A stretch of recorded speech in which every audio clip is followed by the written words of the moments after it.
Now, as we will see shortly, the simulation tool mimics integrated blockchain fog applications where the blockchain can optionally be deployed in the fog layer. Several consensus algorithms are now available to simulate. When the tool was firstly proposed, it offered only three options: proof of work, proof of stake, and proof of authority. Yeah, and we are currently working on the deployment of the Byzantine fault tolerance, but we also added delegated proof of stake and proof of elapsed time.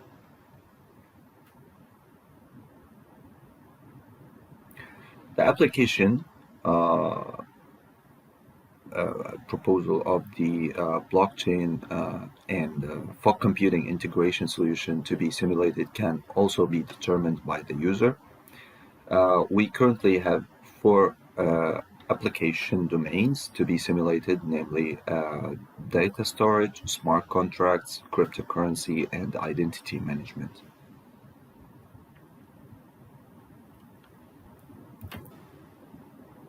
Now, let's get on the exciting part where we actually download and configure the simulation environment so that we can see how the fog and blockchain technologies can be integrated and can be simulated using the FoBSim tool.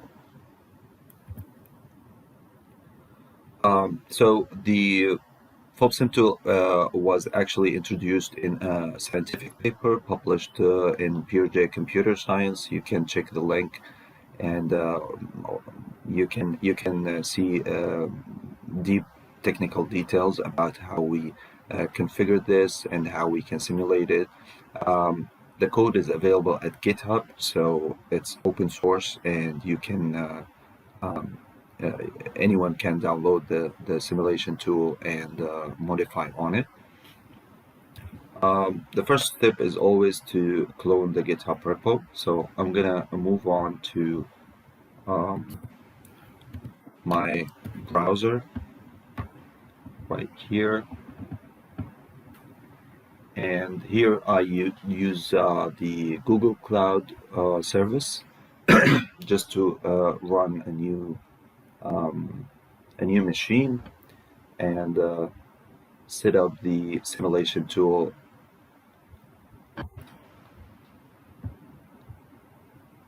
from scratch. So I will create an instance.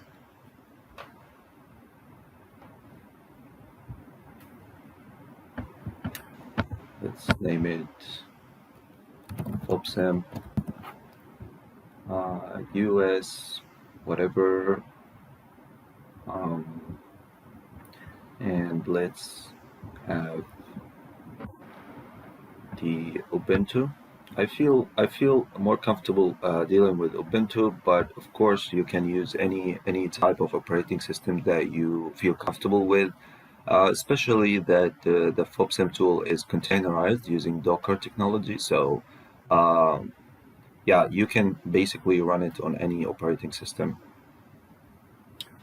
So I will select this operating system, and you don't really need these HTTP traffic, but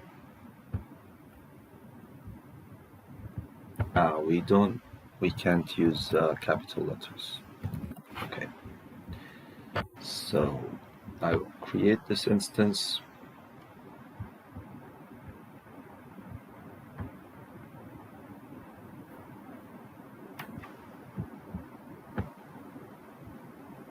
And now the instance is up, so I will go ahead and connect to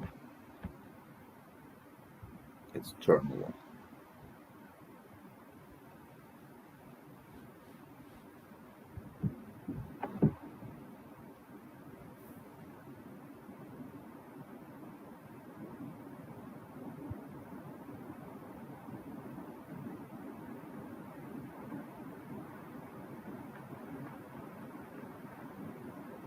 Okay, so now we are connected. I will clear the screen. You can see that we have nothing in this machine so far. So I will go ahead and just Google FoBSim on GitHub. And you can see that the first option you get is the publicly available repo. So I'm gonna go ahead and clone this repository link.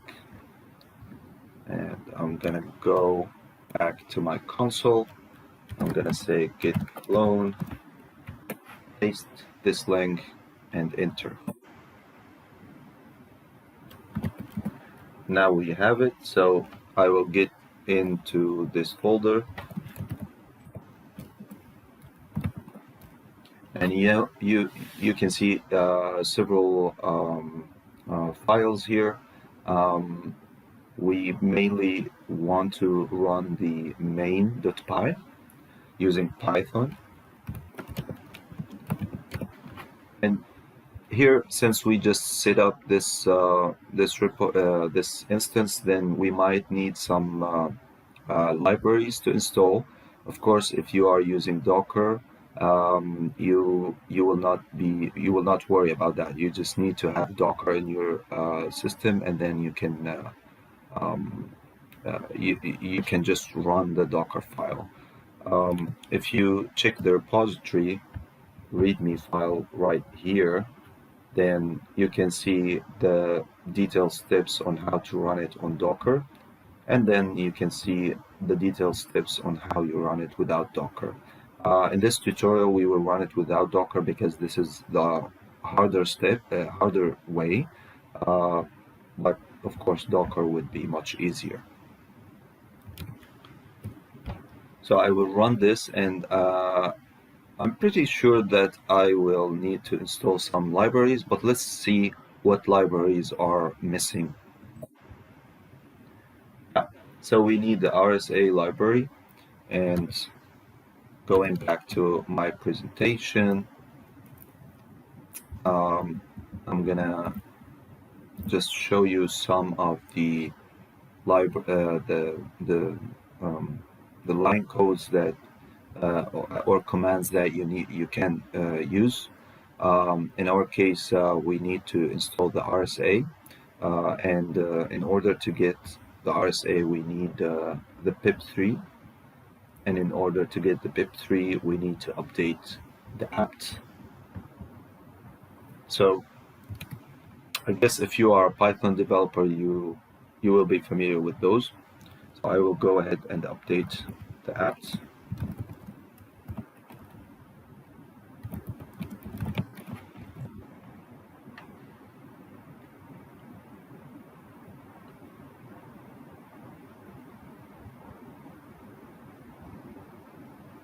We got it. I'll clear the screen, and then I will download the pip3 library.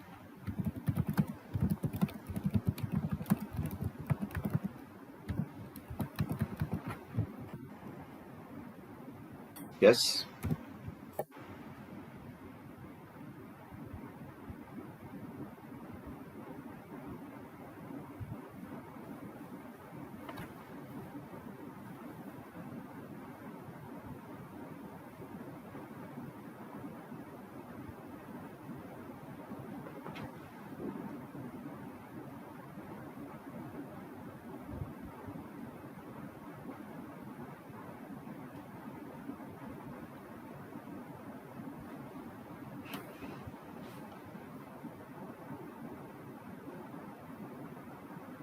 Great. So I will clear the screen again, and then finally we remember that we need the RSA library, so we will install that. So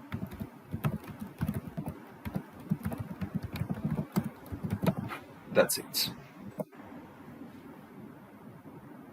Okay, so successfully installed. I will again try to run the main, and it works. So we just needed the RSA. There are other libraries like cryptography and tabular and some other libraries in the implementation, but it seems that they are all available. Um, so this is the starting point where you need to define the application that you want to mimic. As we said, you can just simulate the data management. Computational services are actually our name for smart contracts. So basically, you generate some computational tasks and then ask the blockchain to perform these tasks for you.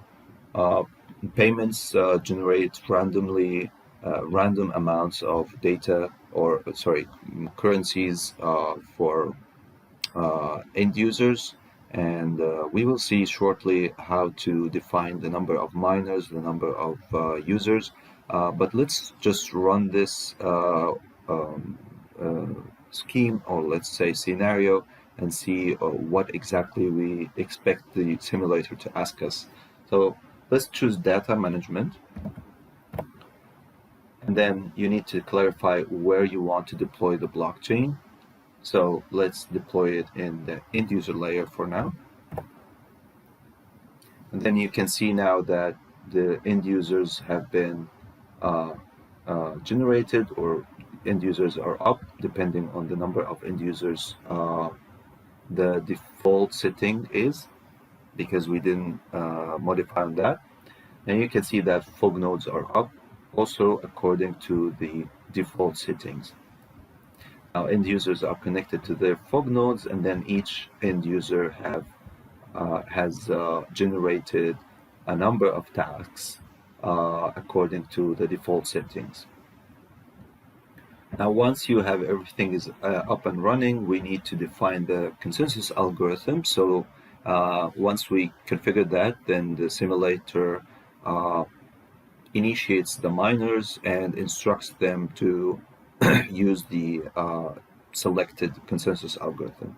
We can see here that we currently have 5 algorithms, and maybe shortly shortly we will have a 6th consensus, which is the Byzantine fault tolerance. For now, let's, for example, mimic the proof of stake.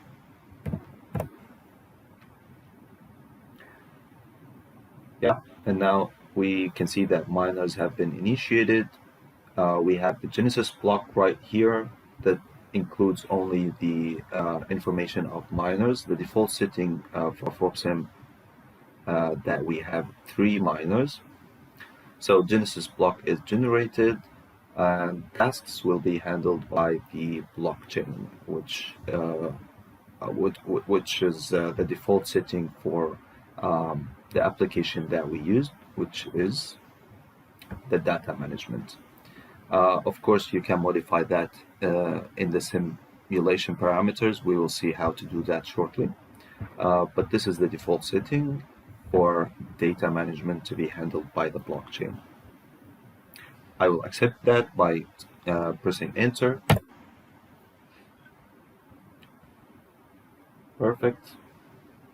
And the default setting is that we have, if you are familiar with proof of stake, then you know that we have a block time or generation time. The default setting is 1 second per block, I guess. We will check it now, but the blockchain doesn't generate all the blocks together. There needs to be some let's say time between each block and the other.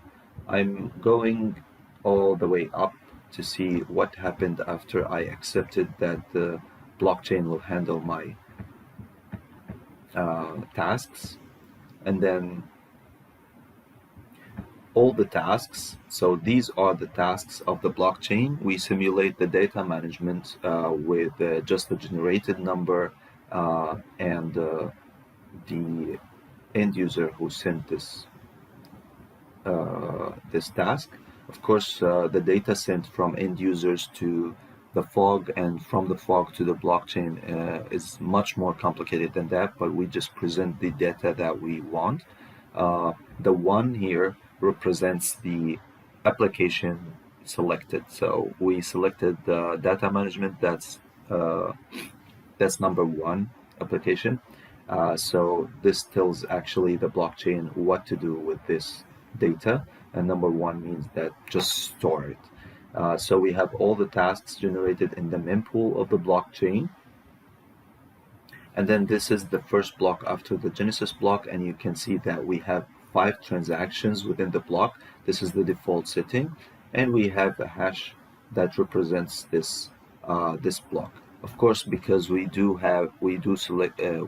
selected the proof of stake, we don't have leading zeros as in proof of authority. Proof of work, but we can just simulate that shortly. And then the previous hash here is the hash of the Genesis block, which is the first one.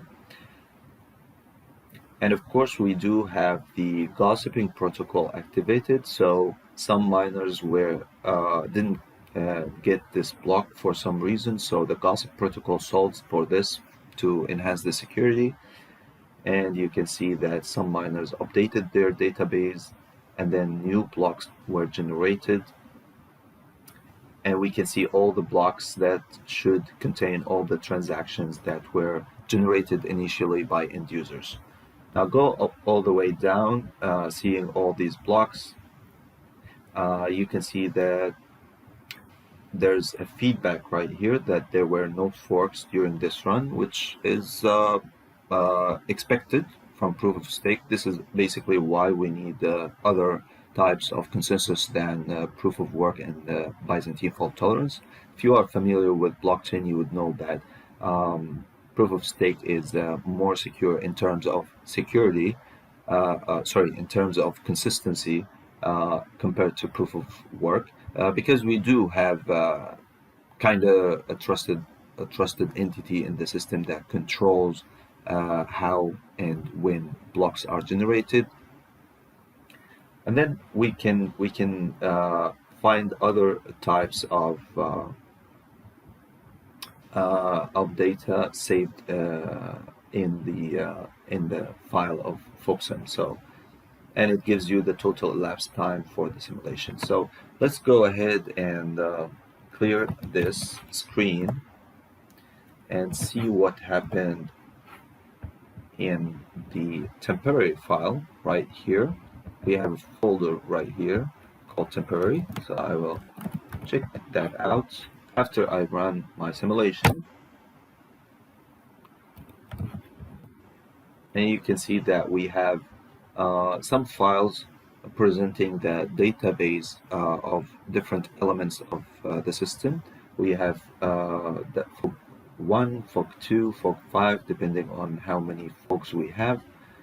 We have the local chains of each miner, and according to these local chains, we can check the forking log, and then we have the longest chain, and we have the miner's stake amount and stuff like that.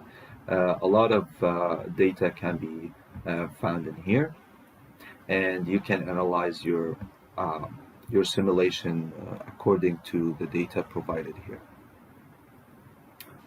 Okay, so let me just give you a glimpse on how these files look like. Of course, I can show you this in the console, but just to make it clearer, I have already run this on my computer, and you can see here that we have these files for the fog, we have the confirmation, we have the longest chain. Now let's check one of the fog nodes. So fog node 3, you can see that the database is empty because we were already informed that the data will be handled by the blockchain. So all data will be saved in the blockchain, and the fog would provide only the communication services. If we check the miner's local chain, we will have JSON file, and you can see all the data of the blocks that were summarized in the console. So you have all the blocks right here. And for this simulation, I used the proof of work, so you can see that we have a nonce value. And the difficulty of the puzzle was for this run 2 zeros or 2 leading zeros. So you can see that all the hashes start with 2 zeros. This is the validity criteria for the hashes. And we have all the blocks saved, but we have the same application. As we said, the transaction right here is for data. So we have a randomly generated number and the application type. We have 6 blocks and we have all the blocks saved right here. And let's check the forking log, and we can see that the number of forks is 0. This is because we do have a decent difficulty relatively to the available computational resources and the network connectivity. And the longest chain is this one. So this is the reference for all miners when they gossip and they ask for the longest chain. So thus, using this longest chain, we can have the least amount of forks in the system. Of course, this is a simulation tool, so if you get the difficulty lower than needed for the connectivity, then you might have several forks. The confirmation log shows you how many confirmations we got per block, and this is the hash of the block, and this is the miner who mined this block. So you can see that several blocks were generated by miner 2 and several blocks generated by miner 3, and the votes should be more than or equal to 50%, and since the default setting is 3 miners, then we need 2 or more votes in order to assume that this block is confirmed. Okay, so we can go ahead and run the simulation again for different scenario.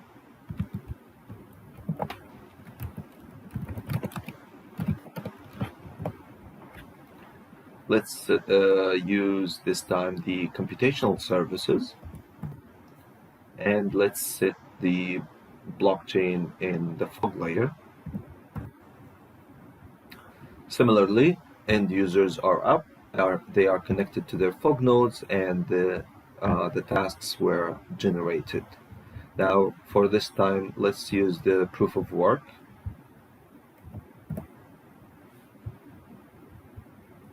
And then now the information, so we are also working simultaneously on adding AI-assisted mining. We are working on this. We have a paper that is currently under review for this, and once it's accepted, we will deploy the AI-assisted mining for proof of work in our simulation. This is a very interesting approach of mining. But for now, we don't have this deployed. So we will just select no. And then this is the Genesis block, similarly to the previous example. Now let's just talk a bit about the computational services provided as an application. It's just a simulation. We want to simulate pieces of code run on the blockchain, and to simulate that, we ask the blockchain miners to perform some operations, addition, subscription, division, and stuff like that. And the default setting, because we want to mimic how the fog interacts with tasks or computational tasks sent by the end user, then we decided that, okay, plus and minus operations represent very easy tasks to be handled by the fog, so we don't need to perform them on the blockchain level. So this is basically what it this note informs you, that plus minus operations will be processed and stored in the fog layer, and the rest will be processed and stored in the blockchain, which is very nice because now we can see how databases of the different fog nodes differ from the miners. So I will hit enter to accept that. You can see that indeed the tasks were generated. We have some operations, randomly generated numbers, and we have the application is number 2. We have this as the first block, and you can see what is the transactions within, and the results, of course, added to the transaction before the block is confirmed. We can see the hash of the block and the previous hash. In this case, it's the hash of the Genesis block. And then you can see all the blocks generated similarly according to the number of transactions generated and the default modifiable number of transactions per block.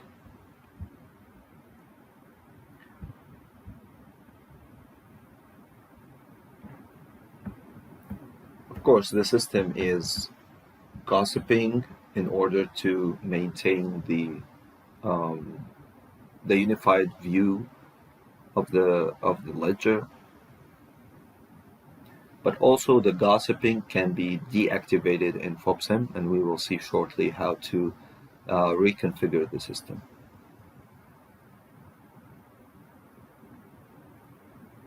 We'll give it a time because if you are familiar with proof of work, you do know that it's time and energy consuming. So we are simulating this. Actually, we are not simulating this in like we do run the proof of work actually on all miners using multi-threading and multi-processing libraries, and all miners are competing actually as in real life to produce new blocks. I will pause the video just to go ahead to the last block, and then I will come back. It will be running like this until the end of the simulation. Okay, so now the simulation have ended. Of course, because we have the gossip protocol activated and we have decent puzzle difficulty for the available resources for the simulation, then we had no forks during this run. But you can see that the elapsed time is much more than the proof of stake for the same application. If you run it using proof of stake or proof of authority, then it will take much less time.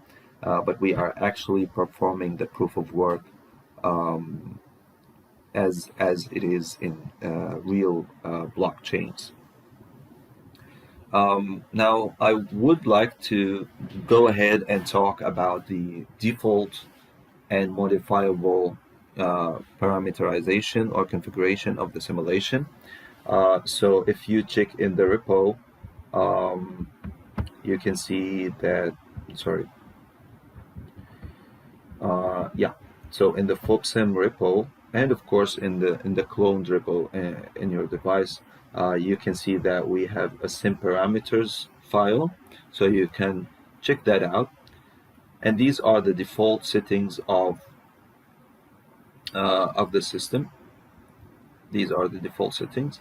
Or for any simulation, once you run it, by default we have 5 fog nodes. We have 5 end users connected to each fog node, and we have 5 tasks generated by each end user. So in our case, if we want to save only 1 transaction per block, then we should have 125 blocks.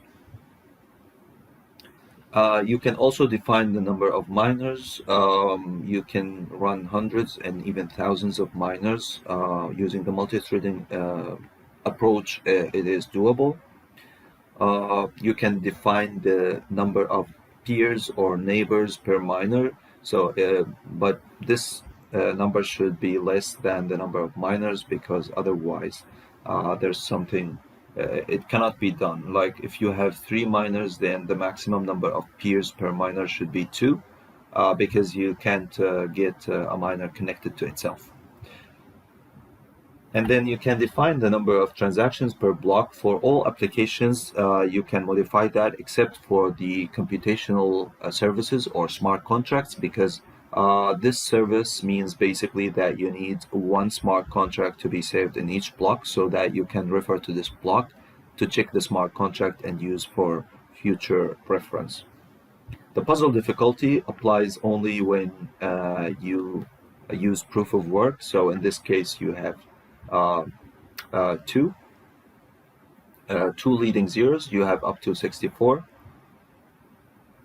The poet, or the proof of elapsed time, block time, basically it's because we do use um, trusted execution environments in the poet consensus algorithm. So you need to define what is the needed number of seconds between each block and the other, and then miners will comply to that.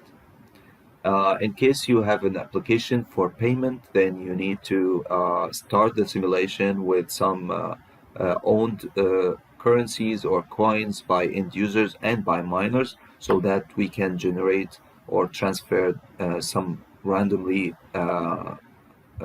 defined number of coins between users, and these will represent transactions similarly to the real cryptocurrency systems. Of course, nevertheless, of the used consensus algorithm.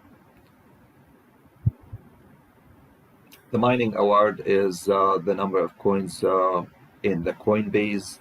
This is a default setting of 5. You can change it according to your simulation scenario, and you can utilize those to adhere to this mining award. Delay between fog nodes and between end users can also be simulated. Usually in the fog layer, we have highly connected components of the fog, so usually the fog layer is faster to communicate. Like when you deploy the blockchain in the fog layer, then miners are swiftly connecting and distributing their data, or gossiping about their data, compared to the blockchain, or the same blockchain deployed in the end user layer. Gossip activated by default.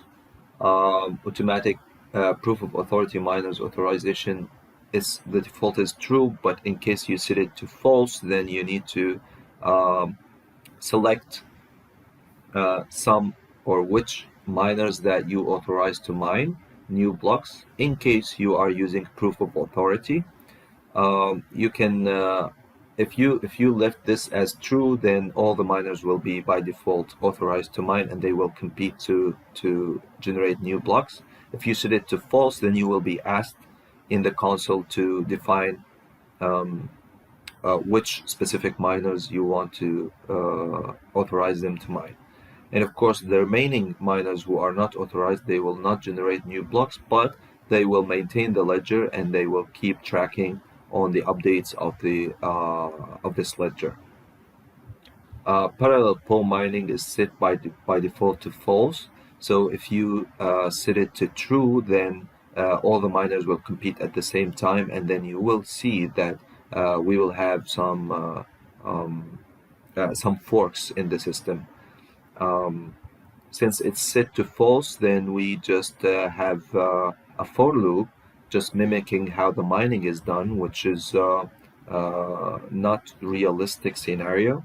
And then it uses the puzzle difficulty defined here for each block, and it uses the block time defined for the poet. Because we want to simulate everything as in real life, then we do have asymmetric and symmetric encryption in blockchain. So we deploy that in FoBSim, and you can also define the length of the asymmetric key. In case you select the delegated proof of stake, then of course you will be familiar with this consensus algorithm, and you need to clarify the number of delegates in the system. And of course, this number should be less than the total number of miners.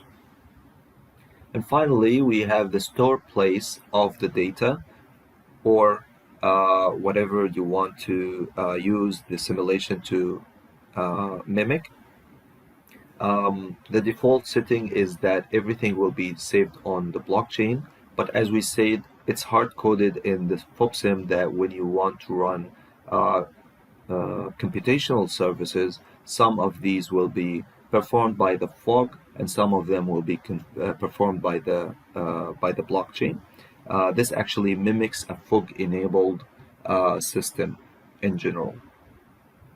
But if you sit it in the fog, then all the data that would be processed or saved, everything will be saved in the fog layer, and the blockchain will be run for no use. So the default setting is 1, but maybe you just want to mimic,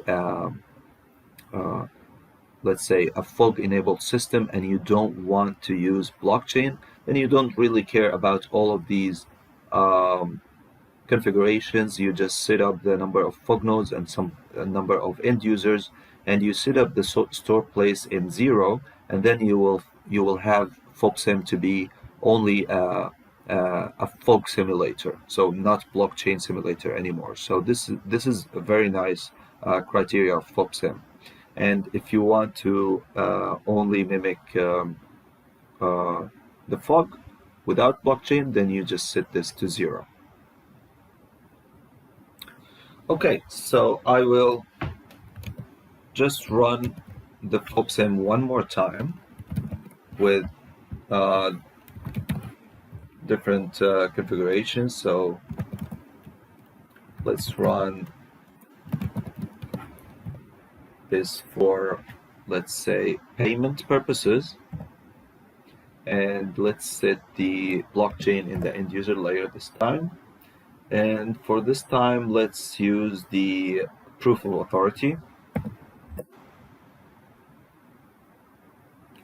And then, since the default setting is that we want all the miners to be authorized, then all the miners will generate new blocks. This is our Genesis block. The miners now are up, and it is informing you that the tasks will be handled by the blockchain because the default setting is in the blockchain. If you change this in the simulator parameter, then simulation parameterization, then or sim parameters, exactly, this is the name of the file, sim parameters, then you will have it in the fog. So I will hit enter to accept, and then this is the first block, this is the second block. If you remember, we set up the block time as 1 second, so you can see that almost every 1 second you will have one new block. And we expect to have about 25 blocks because we configured the parameters to have 5 fog nodes, each connected to 5 end users. That's 25 end users in total, and then each end user will generate 5 transactions, so we have 125 transactions. But at the same time, we set up the number of transactions per block to be 5 as default, so that would end up with 25 blocks.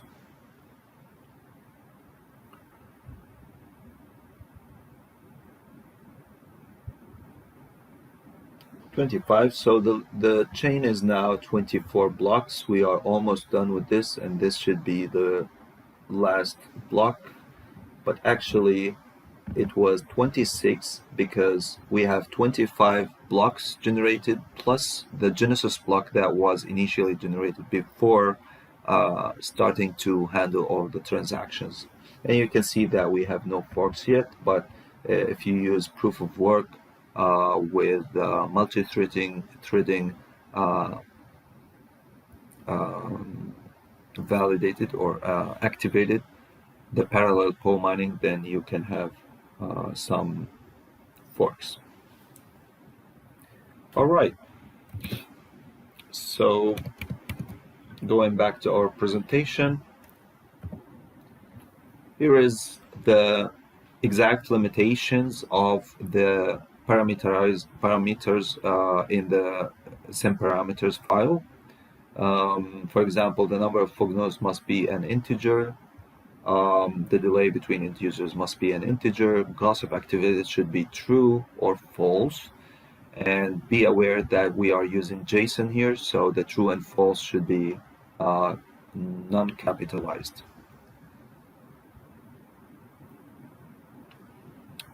Just to make it clear, currently we are also deploying several mechanisms in FoBSim. So we are deploying we are working on actually publishing FoBSim version 2 that includes several additional mechanisms in blockchain and fog computing, including the Merkle trees and the simplified payment verifications. We want to actually mimic the UTXO account model. We are also implementing a web-based user interface so that it would be much easier to configure, and we will configure the parameters limitations within this user interface.